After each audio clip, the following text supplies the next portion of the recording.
All I ever wanted was to be great. Look good, winning like a sweet stage. Go check the stats, all we do is win. Gotta make it clear, this a PSA. Like a drip flex from the TSA. From NY, we taking dubs in every state. I ain't gon' lie, we was broke, now we getting paid. It was high van, now they flying in no kind of planes. Blood, sweat, tears, we was putting in no kind of pain. Effort never lack, now they giving us a type of brain. Starting at the bottom, now we ending with a legacy. Ain't but where you start, about how long it take to finish it. Winning, but it's more than a game. See it take a village, make you more than a main. If you ain't hungry, you gon' get left. No one finna make you do more than you can. Finna get bucks, I'll be all in the pain. Can't stop, won't stop, destiny. Every opportunity you get to play in front of these colleges and these universities, it's something you should take advantage of.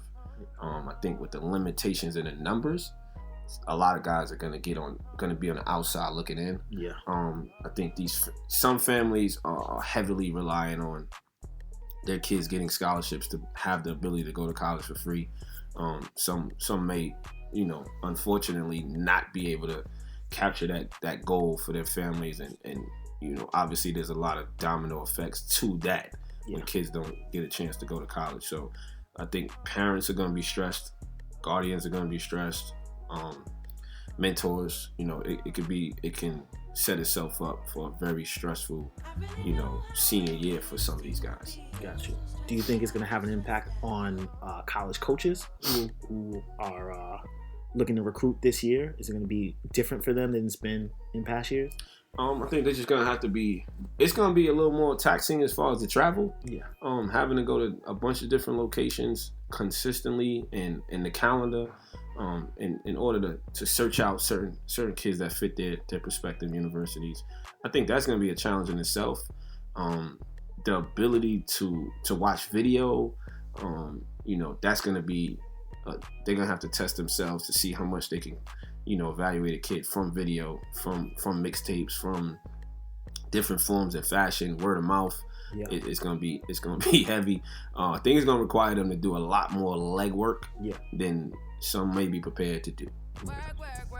Do you think it's gonna impact people who are in charge of evaluating talent outside of college coaches, like ranking services, and media people? Yeah, I think that's gonna probably put them in a more powerful scenario, I think.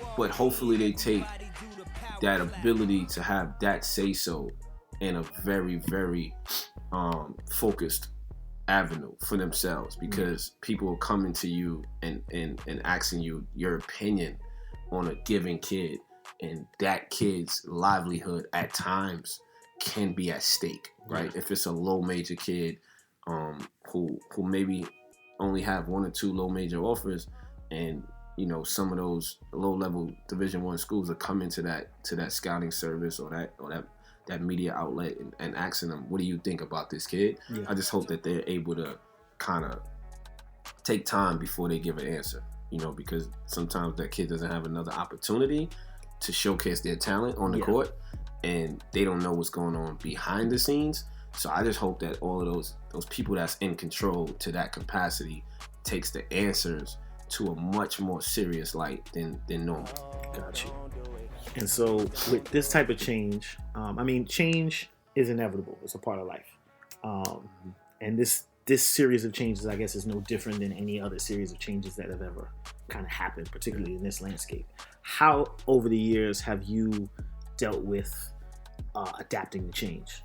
Yeah, I think as change comes, you always need to be prepared for it and be able to, at the best of your ability, control the things that you can control. I can literally remember when we started the program, emailing random schools, just saying, hey, here's a list of guys that we have, and sending that email, a general email, cold call to 200, 300 schools. I think if the administration in each given program, whether it's high school or AAU, have a burning desire to make sure that their kids are getting placed, you can negate the change, right? The one thing that needs to be consistent on your end, what you can control, is your push towards the university or your push towards the college, and giving them as much information that they possibly can have in their hands to making a valued assessment, right? So whether you're sending video, whether you're sending high school film, whether you're sending mixtapes, whether you're sending stats, whether you're having conversations, whether you're getting coaches on the phone with guys, whether you're doing the calling, whether you're letting guys know how a kid did in the dead period, whether, man, you're giving them the access to to the games, right? That they can actually view, and then having conversations with them, controlling that to the best of your ability.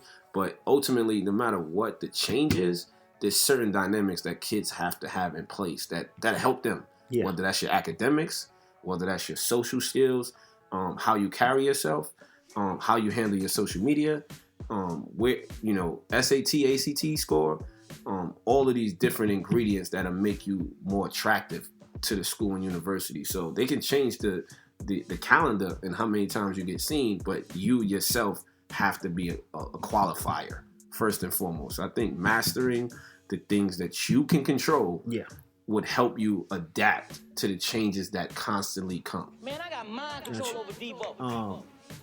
I think in our history with PSA, change has always been, a little bit uncomfortable, but we've been really good at stepping outside of that comfort zone and using change as an opportunity, or seeing the opportunities that come from that type of change. What advice would you give in terms of this particular set of changes? Would you see as opportunities for kids here, even though it kind of looks like, things have been removed from their plate? What do you think that they might be able to get from this particular set of changes? The kids in the program? In our program, or just out in the landscape itself? I mean, I think first and foremost, it gives these kids a chance to reflect on how lucky you were, right? At the amount of opportunities that you've had. Throughout history in the July time, you can see kids deciding on, hey, I'm not going to play in this tournament, or I'm a little tired, so I'm not going to fight through that, or my ankle hurt, I'm not going to do that, or I'm not going to that camp because it's too far, or when I get to this camp, I'm not going to play as hard, or I'm going to skip out on the first day, because you're just so spoiled by the calendar having so many days that I think it's going to make kids reflect on every opportunity is important, right? But ultimately, I think if you just put yourself in a place where basketball is the only thing that's going to have to get evaluated, you're going to be in the upper echelon of kids that could get recruited. So I think it actually make them reflect on, I need to make sure that when the phone call comes in to my director, to my high school coach, to my mentor, to my trainer, asking how is this kid doing in the classroom? How is all his core classes under control? Has he been going to school on a consistent basis? Has he been studying for his SAT or the ACT, right? These are things that before you get on the basketball court, you can have a home run, hit a home run in that, get 100 in that, and then it wouldn't necessarily matter. Like a school can see you 3 times, right? Instead of seeing you 25, and you can play well, and then the next questions are off the court, and hit a home run in the off the court, then you're gonna be just fine, right? It's quality over quantity at this point, where you should take care of your body, right? Where these are the times where I need to really show up. Gotcha. And it seems like a lot of what you're saying relates to the concept of choices. Paula's Soul Food Cafe is New Jersey's premier soul food destination. Located just over the George Washington Bridge at 331 Main Street in Hackensack, Paula's is dedicated to serving customers with scrumptious soul food in healthy portions, guaranteed to feed the body and nourish the soul. Visit paulasoulfood.com for more information.